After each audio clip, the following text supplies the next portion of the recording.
Hello, जय हिंद सभी साथियों को।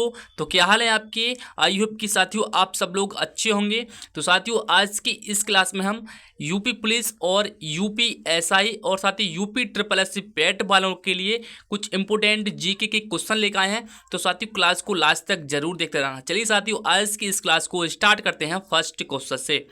फर्स्ट क्वेश्चन है हमारा, राष्ट्रकूट वंश का संस्थापक कौन था?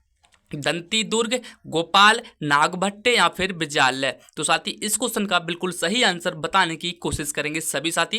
तो इसका सही आंसर हो जाएगा दंती दुर्ग। दंती दुर्ग ऑप्शन ए आपका बिल्कुल करेक्ट आंसर हो जाएगा। चलिए दंती दुर्ग के बारे में कुछ और भी जान लेते हैं। दंती दुर्ग को दक्षिण में राष्ट्रकूट वंश का संस्थापक माना जाता है। राष्ट्रकूटों की राजधानी साथी मान्यखेत थी और राष्ट्रकूटों की भाषा कन्नड़ थी। आपको ये नोट कर लेना है। अगले क्वेश्चन की ओर चलते हैं। अगला क्वेश्चन है हमारा, निम्नलिखित सुल्तानों में से किसे अन्य के ऊपर से कर समाप्त करने के लिए जाना जाता है? बताइए साथी, अन्य के ऊपर से कर समाप्त करने के लिए जाना जाता है। सिकंदर लोदी, अलाउद्दीन खिलजी, फिरोज शाह तुगलक या फिर बहलोल लोदी। तो साथी इस क्वेश्चन का सही आंसर हो जाएगा सिकंदर लोदी। सिकंदर लोदी ऑप्शन ए आपका बिल्कुल सही आंसर हो जाएगा। सिकंदर लोदी के बारे में कुछ और भी जान लेते हैं। सिकंदर लोदी से संबंधित महत्वपूर्ण तथ्य हैं साथी, नोट करते जाना। अनाज से जकात कर समाप्त कर दिया साथी सिकंदर लोदी ने। भूमि मापन हेतु गज ए सिकंदरी पैमाने विकसित किया था सिकंदर लोदी ने। फारसी भाषा में गुलरुखी उपनाम से कविताएं लिखी थी सिकंदर लोदी ने। सिकंदर लोदी के शासनकाल में संगीत से संबंधित ग्रंथ लज्जत ए सिकंदर शाही था, जो कि साथी आपको नोट कर लेना है। चलिए नेक्स्ट क्वेश्चन देखते हैं। निम्नलिखित में से किसने वर्ष 1784 ईस्वी में एशियाटिक सोसाइटी ऑफ बंगाल की स्थापना की थी? बताइए साथी किसने की थी? द्वारकानाथ टैगोर ने, सर विलियम जोन्स ने, राजा मोहन राय ने, हेनरी लुई विवियन डेरोडिजियो ने। बताइए साथी इसका सही आंसर कौन से ऑप्शन में बिल्कुल सही होगा? बताइए साथी 1784 में एशियाटिक सोसाइटी ऑफ बंगाल की स्थापना की थी। तो साथी ये कौन थे? तो ये थे साथी sir William Jones. Sir William Jones option B आपका बिल्कुल सही आंसर हो जाएगा। नेक्स्ट क्वेश्चन की ओर चलते हैं। निम्नलिखित में से किसने एक नीति तैयार की जिसे व्यक्तिगत सिद्धांत यानी कि डॉक्ट्रिन ऑफ लैम्प्स के रूप में जाना जाता है? बताइए साथी किसने एक नीति तैयार की जिसे व्यक्तिगत सिद्धांत यानी कि डॉक्ट्रिन ऑफ लैम्प्स के रूप में जाना जाता है? कैनिंग ने, विलियम बेंटिक ने, डलहौजी ने या फिर एलन बैरो ने। साथी बताइए इस क्वेश्चन का सही आंसर क्या होगा? तो साथी इस नीति के लिए डलहौजी को जाना जाता है। किसको? डलहौजी। ऑप्शन सी आपका बिल्कुल सही आंसर हो जाएगा। चलिए साथी इंपोर्टेंट नोट को भी देखते हैं। वर्ष 1857 की क्रांति के मुख्य कारणों में से ये नीति एक प्रमुख कारण थी। व्यक्तिगत सिद्धांत हड़प नीति डलहौजी ने की थी साथी। भारत के गवर्नर जनरल के रूप में डलहौजी का कार्यकाल 1848 से 1856 ईस्वी तक रहा था। हड़प नीति के माध्यम से सर्वप्रथम 17 राज्य को ब्रिटिश साम्राज्य में विलीन किया गया था। चलिए अगले क्वेश्चन की ओर चलते हैं। भारतीय संविधान में वर्णित प्रस्तावना में कितने प्रकार के न्याय, स्वतंत्रता, समानता तथा भ्रातृत्व का उल्लेख है? बताइए साथी कितने प्रकार का है? तो साथी इसका जो सही कूट होगा ऑप्शन सी हो जाएगा। ऑप्शन सी 3, 5, 2, 1 साथी इनमें इसका वर्णित है साथी ये, तो इसको नोट कर लेना है। चलिए नेक्स्ट क्वेश्चन देखते हैं। भारतीय नागरिकता निम्नलिखित में से किसने प्राप्त नहीं की जा सकती? बताइए साथी भारतीय नागरिकता निम्नलिखित में से किससे प्राप्त नहीं की जा सकती है? जन्म से, देशीयकरण से, भारतीय बैंक में धन जमा करके या फिर क्षेत्र के सम्मेलन से। तो साथी जो भारत की नागरिकता है उसको किस प्रकार से प्राप्त नहीं की जा सकती है? तो वो भारतीय बैंक में धन जमा करके नहीं की जा सकती है। इसलिए राइट आंसर ऑप्शन सी हो जाएगा। भारतीय नागरिकता 5 प्रकार से प्राप्त की जा सकती है। ये भी आपको नोट करते जाना है। चलिए मैं आपको बताता हूँ। पहला है साथी आपका जन्म से, क्या जन्म से। दूसरा है आपका वंशानुगत से, किससे, वंशानुगत, जो कि साथी आपके उसी वंश के होनी चाहिए या उसी राज्य की होनी चाहिए। तीसरा है पंजीकरण से, तीसरा क्या है, पंजीकरण से साथी, पंजीकरण को नोट करना है। और साथी आपको नोट करना है देशीयकरण से और क्षेत्र के सम्मिलन से। इस प्रकार से आप साथी भारतीय नागरिकता प्राप्त कर सकते हैं। चलिए नेक्स्ट क्वेश्चन देखते हैं। निम्नलिखित में से कौन सा राज्य सबसे अधिक प्रतिनिधि लोकसभा में भेजता है, बताइए साथी। थोड़ा पढ़ने में दिक्कत हो रहा है, क्षमा चाहता हूँ। निम्नलिखित में से कौन सा राज्य सबसे अधिक प्रतिनिधि लोकसभा में भेजता है? महाराष्ट्र, उत्तर प्रदेश, गुजरात, इनमें से कोई नहीं। तो साथी उत्तर प्रदेश बिल्कुल सही आंसर हो जाएगा। उत्तर प्रदेश राज्य सबसे अधिक प्रतिनिधि लोकसभा में भेजता है, आपको ध्यान रखना है। चलिए नेक्स्ट क्वेश्चन देखते हैं। निम्नलिखित में से किस समिति द्वारा पंचायती राज को संवैधानिक स्थिति प्रदान करने की संस्तुति दी गई थी? अशोक मेहता समिति, बलवंत राय मेहता समिति, LM सिंधी समिति, या फिर इनमें से कोई नहीं। तो साथी ये कौन सी समिति थी? तो ये थी LM सिंधी समिति। क्या? LM सिंधी समिति, जो कि साथी ऑप्शन सी आपका बिल्कुल सही आंसर हो जाएगा। LM सिंधी समिति वर्ष 1986 में, कितने में साथी?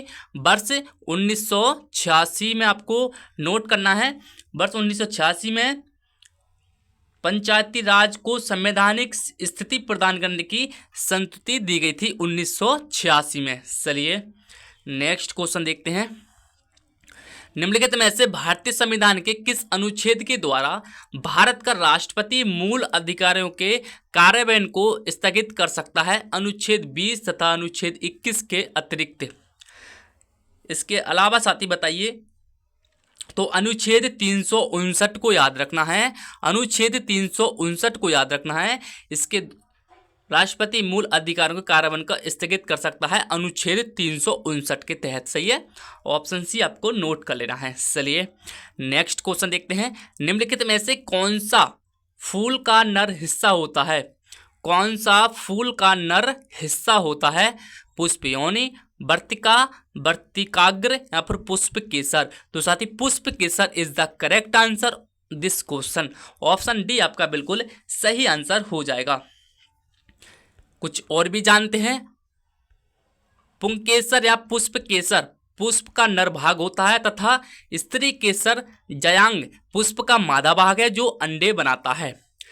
वर्तिकाग्र यानी कि स्त्री केसर जयांग का शीर्ष भाग है। यह परागकण को धारण कर परागकण में मदद करता है। अगला है आपका प्रत्येक पुष्प के 4 भाग होते हैं, जैसे कैल्किस, कोरोला और पुमांग और जयांग। ये साथी पुष्प के 4 भाग होते हैं। तो पुष्प के कौन सा पुष्प का नर भाग होता है? तो वो होता है पुष्प केसर, आपको नोट कर लेना है। चलिए नेक्स्ट क्वेश्चन देखते हैं। कॉर्निया के पीछे एक गहरे रंग की पेशी संरचना होती है जिसे कहा जाता है।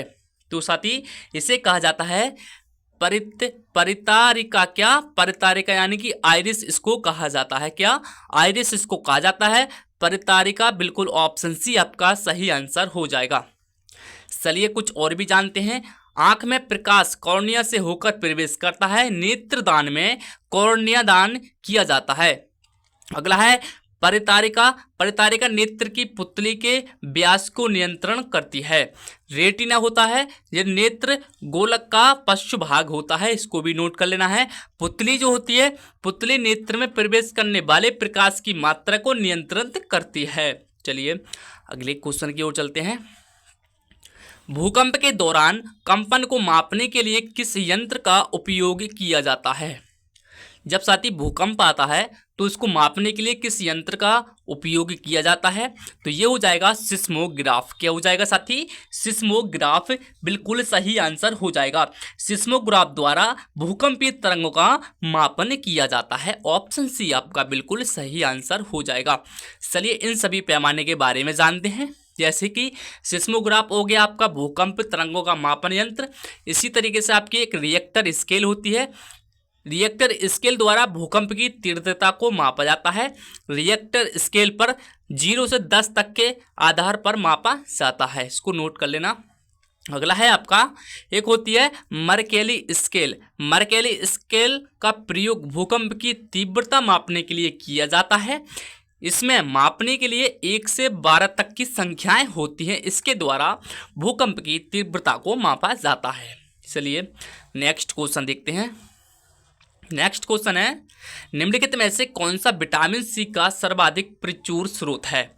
सोया दूध, सेब, आंवला या फिर गाजर। तो साथी इसका जो सही आंसर हो जाएगा वो क्या होगा? आंवला।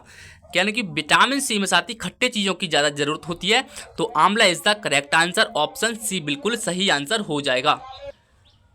तो साथी आपका आंवला बिल्कुल सही आंसर हो जाएगा। चलिए आंवला के बारे में कुछ और जानते हैं। आंवला में लगभग 100 ग्राम वजन वाले फल के एक औसत गुणवत्ता वाले टुकड़े में 800 मिलीग्राम विटामिन सी होता है। आपको ये भी नोट करना है। चलिए अगले क्वेश्चन की ओर चलते हैं। समुद्री जल में कौन सा खनिज लवण प्रमुख मात्रा में घुला होता है? बताइए साथी, समुद्री जल में कौन सा खनिज लवण प्रमुख मात्रा में घुला होता है? Calcium sulphate, calcium chloride, calcium carbonate, sodium chloride.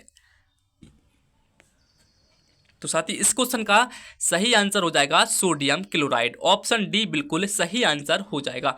इसके बारे में कुछ और भी जानते हैं। समुद्र जल में मुख्य रूप से सोडियम क्लोराइड यानी कि NaCl खनिज लवण प्रमुख मात्रा में घुला होता है।